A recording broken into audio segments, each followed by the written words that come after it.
पिछले साल के मुकाबले बुआई का इलाका अभी भी ओवरऑल कम है और बुआई का इलाका यहाँ पर धान के लिए काफी ज्यादा कम मेंटेन होता हुआ नजर आया है। लेकिन इसके साथ एक और चिंता बनती हुई नजर आई है। लेटेस्ट रिपोर्ट्स के हिसाब से जो सेंट्रल पूल में फूड ग्रेन्स का स्टॉक है वो पिछले 5 साल में सबसे ज्यादा कमजोर है। और इवन एज हमने गेहूं पे सरकार की तरफ से बहुत सख्ती आते हुए देखी, उसके बावजूद भी अगर आप एमएसपी से कंपेयर करें गेहूं के भाव, तो अभी भी ये 18 से 19% ऑन द हायर साइड है।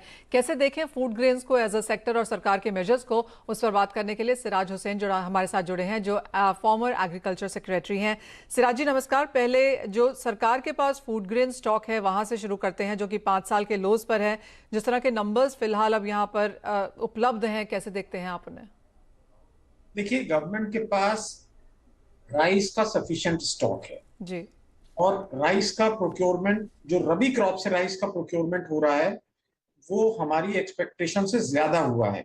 मैंने लिखा था 1-2 महीने पहले कि पिछले साल के मुकाबले में रबी राइस का प्रोक्योरमेंट कम होगा, लेकिन मैं गलत साबित हुआ। वो अच्छा प्रोक्योरमेंट हुआ है।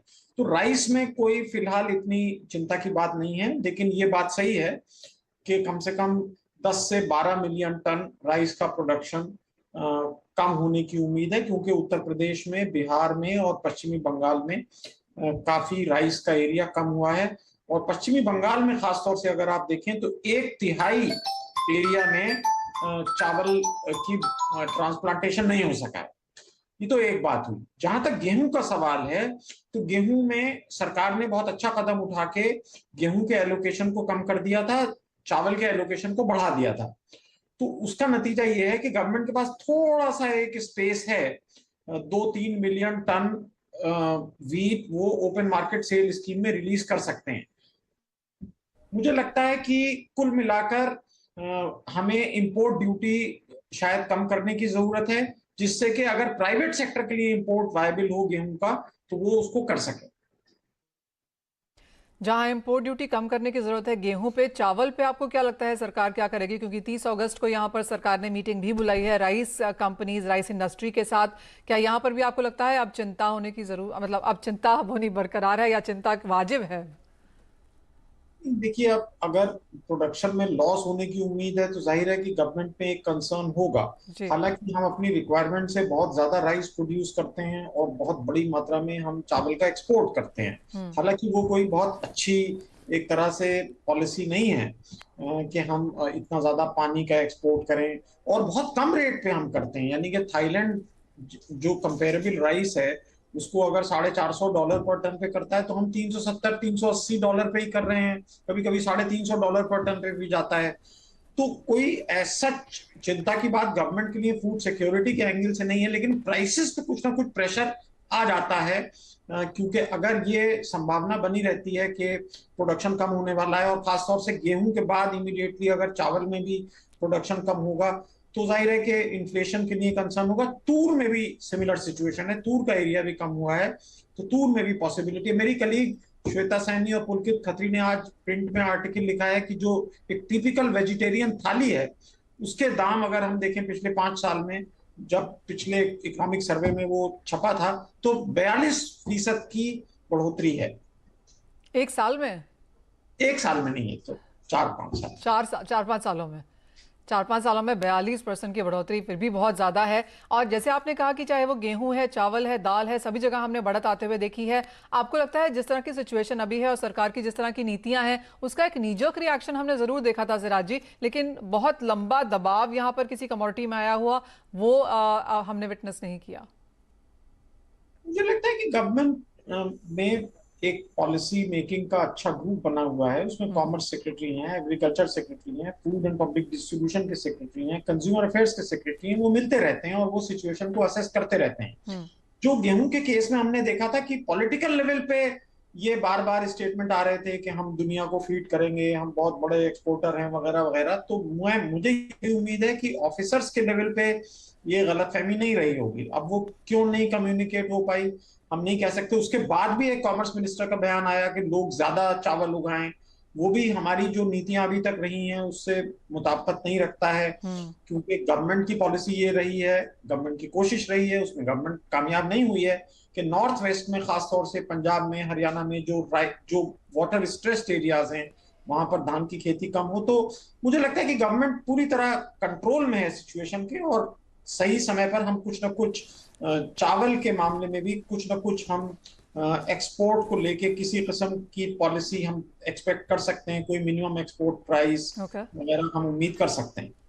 एक फाइनल सवाल से राजी, और उसका पार्ट ए और बी है, और दोनों चीजें जो बाजार काफी कीनली वॉच कर रहा है। एक तो ये कि जो फ्री फूड ग्रेन स्कीम है जो कि सितंबर में खत्म हो जाती है, आपको लगता है वो खत्म हो जाएगी या वो एक्सटेंड होगी? एक वो, और दूसरा जो लेटेस्ट हमने यहाँ पर प्रधानमंत्री से सुना 15 अगस्त को, ऑर्गेनिक फार्मिंग को लेकर उन्होंने काफी यहाँ पर तवज्जो दी, जोर दिया। दोनों ही चीजों को आप कैसे देखते हैं? देखिए, जो प्रधानमंत्री गरीब अन्न कल्याण योजना है, मेरा है कि वो कंटिन्यू नहीं करेगी, और गवर्नमेंट ये वॉच करेगी कि वीट का प्रोडक्शन किधर की तरफ जाएगा। जो अभी रबी की सोइंग होगी उसको वॉच करेगी। लेकिन हम अक्सर गलत साबित हो जाते हैं हमेशा, जैसा कि मैंने शुरू में भी कहा, तो ये जरूरी नहीं है कि हमारी बात सही साबित हो। बहरहाल मुझे उम्मीद नहीं है कि प्रधानमंत्री गरीब कल्याण योजना कंटिन्यू करेगी।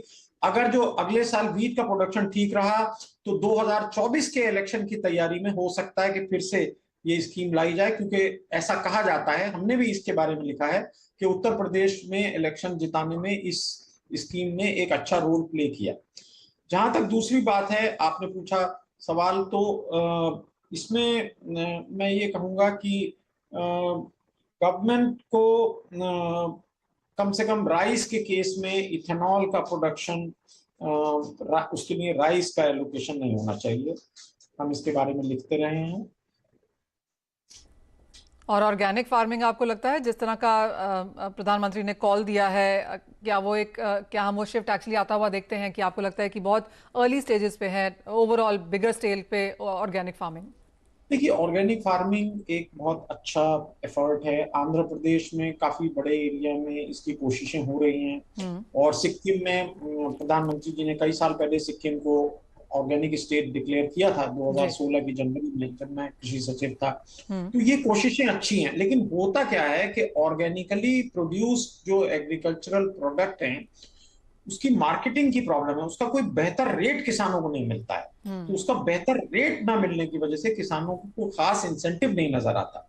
तो अभी बहुत अर्ली स्टेज में है, लेकिन एक अच्छी कोशिश है, और खासतौर से हिली एरियाज में हमें इसको कोशिश करना चाहिए। लेकिन हमारे फूड सिक्योरिटी के भी कंसर्न्स हैं, और मुझे पूरी उम्मीद है कि गवर्नमेंट उनको भी ध्यान में रखेगी। अभी ICAR ने इसके बारे में कोई बहुत क्लियर फेवरेबल स्टैंड नहीं लिया है कि हम बहुत बड़े लेवल पे ऑर्गेनिक फार्मिंग में जा सकते हैं या नहीं।